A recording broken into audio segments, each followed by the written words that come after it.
Senator from Oregon. Mr. President, I rise in strong opposition to this FISA bill. And to begin, there is a central question before the United States Senate, and that is, who should be forced to help their government spy? The legislation coming from the other body gives the government unchecked authority to order Americans to spy on behalf of their government. This was slipped in, Mr. President, in the last minutes in the House of Representatives bill, and this is the first time this language has ever been considered here in the United States Senate. Under current law, Section 702 of the Foreign Intelligence Surveillance Act, the government can order the phone companies and email and internet service providers to hand over communications. This bill expands that existing power dramatically. It says, and I quote, the government can force cooperation from, quote, any other service provider who has access to equipment that is being or may be used to transmit or store wire or electronic communications. Now, the language I just read to the Senate means that if you have access to any communications, the government can force you to help it spy. That means anybody with access to a server, a wire, a cable box, a Wi-Fi router, a phone, or a computer. So think for a moment about the millions of Americans who work in buildings and offices in which communications are stored or passed through. After all, every office building in America has data cables running through it. And the people are not just the engineers who install, maintain, and repair our communications infrastructure. There are countless others who could be forced to help the government spy, including those who clean offices and guard buildings. If this provision is enacted, the government can deputize any of these people against their will and force them, in effect, to become what amounts to an agent for Big Brother. For example, by forcing an employee to insert a USB thumb drive into a server at an office they clean or guard at night. This can all happen without any oversight whatsoever. The FISA court won't know about it. The Congress won't know about it. Americans who are handed these directives will be forbidden from talking about it. Unless they can afford high-priced lawyers with security clearances who know their way around the FISA court, they will have no recourse at all. Now, importantly, Mr. President, and you and I have talked about this, is supporters of this provision will say that this doesn't change the fact that Section 702 only targets foreigners overseas. But if the government thinks that those targets are communicating with people in the United States, they can go right to the source, the Wi-Fi, the phone lines, the servers that transmit or store those communications. If the government has an interest in those foreign targets, well, the Americans whose communications get collected are just plain out of luck. Supporters of this provision will also say this was necessary because of a FISA court opinion. I disagree. That opinion didn't gut Section 702. This provision is not necessary, and there certainly is no justification for this vast expansion of surveillance authorities. Supporters also claim that the provision has a narrow purpose and that the government doesn't intend to start tapping into everybody's phone line or Wi-Fi. But, Mr. President, that's not how this provision is written. It's not reflected in the actual legislation. And I would say respectfully that anybody who votes to give the government vast powers under the premise that intelligence agencies won't actually use it is being pretty darn naive. Supporters also point to a handful of exceptions that were tacked onto this provision, excluding things like hotels and coffee shops. Anybody who reads the text will see that these provisions clearly are not designed to work. Even the coffee shop exception is meaningless because it wouldn't cover a company that maintains the coffee shop's Wi-Fi. And the fact that there are a couple random exceptions further proves my point. This provision is going to force a huge range of companies and individuals to spy for their government. Supporters have even argued that the bill had to be broadly written because what the government actually wants to do is secret. That is some Alice in Wonderland logic. First, the American people deserve to know when the government can spy on them and when it can't. If you clearly can't explain to American voters why you need new powers, then you shouldn't have them. And the distinguished president of the Senate from Vermont, he's asked questions about this as well. Second, it doesn't matter what the government might be secretly intending to do with these authorities at the moment. There's a statutory authority that will be in place for years, during which time the government may very well decide to dramatically expand its surveillance activities.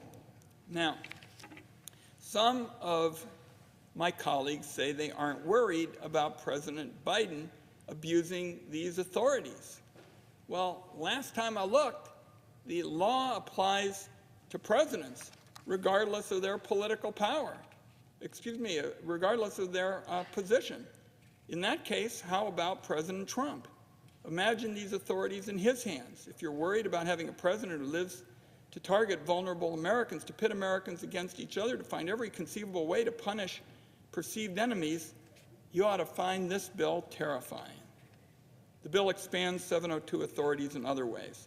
For example, it includes a dramatic increase in the use of 702 in vetting travelers to the United States. It requires that the Attorney General enable searches on all travelers, tens of millions of people who come to the United States annually. This is a dragnet search, Mr. President, of every work colleague, neighbor, and classmate who's here on a visa, every grandparent visiting for a wedding or a funeral.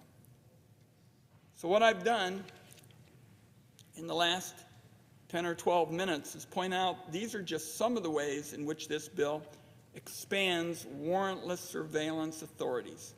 On top of all that, it fails to reform Section 702 in any meaningful way. I'll start with the warrantless searches of Americans' communications swept up in Section 702 collection. These searches have gone after American protesters, political campaign donors, even people who simply reported crimes to the FBI. The abuses have been extensive and well documented. Now, supporters of this bill are going to argue, well, the FBI has taken care of things. They've cleaned up their act.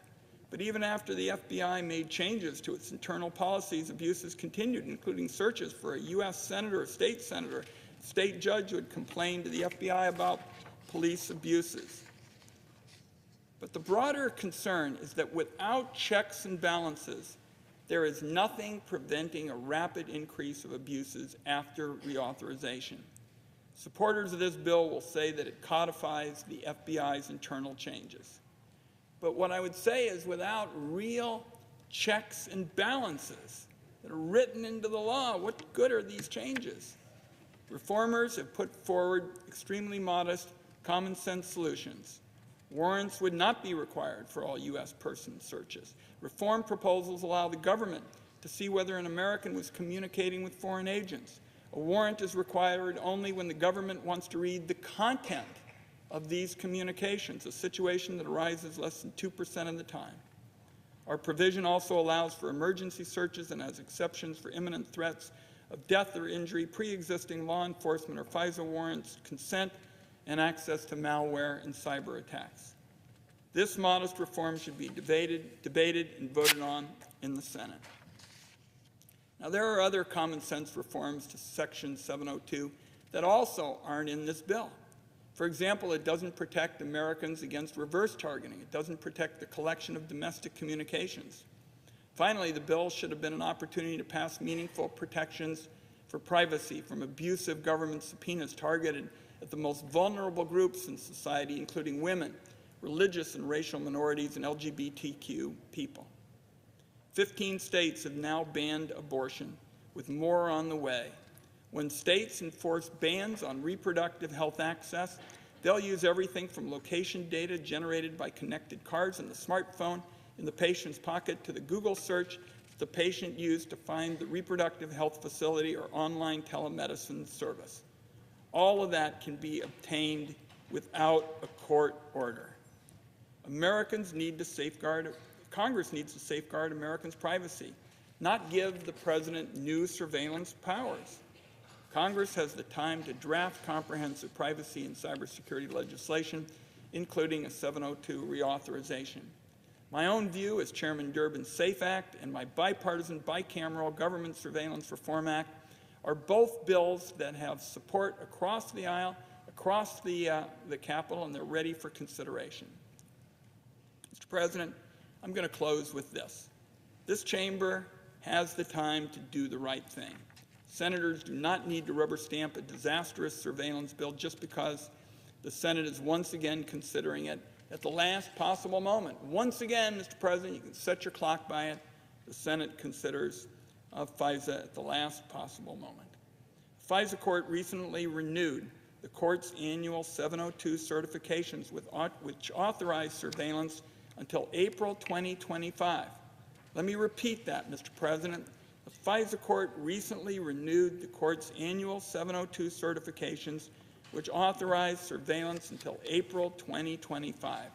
That means there is no need for the Congress to offer up a rush job. But under no circumstances should the United States Senate be cowed by those who say senators have no choice except to sign off on whatever piece of paper the executive branch requests. Reformers on both sides of the aisle here in the Senate have been ready and willing since last fall to have this debate.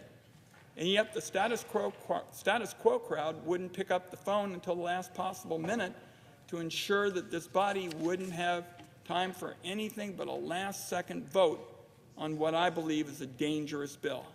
The only way this body is going to have a real debate about reforming government surveillance is by rejecting the House bill and standing up for the Senate's independence and Americans' constitutional rights.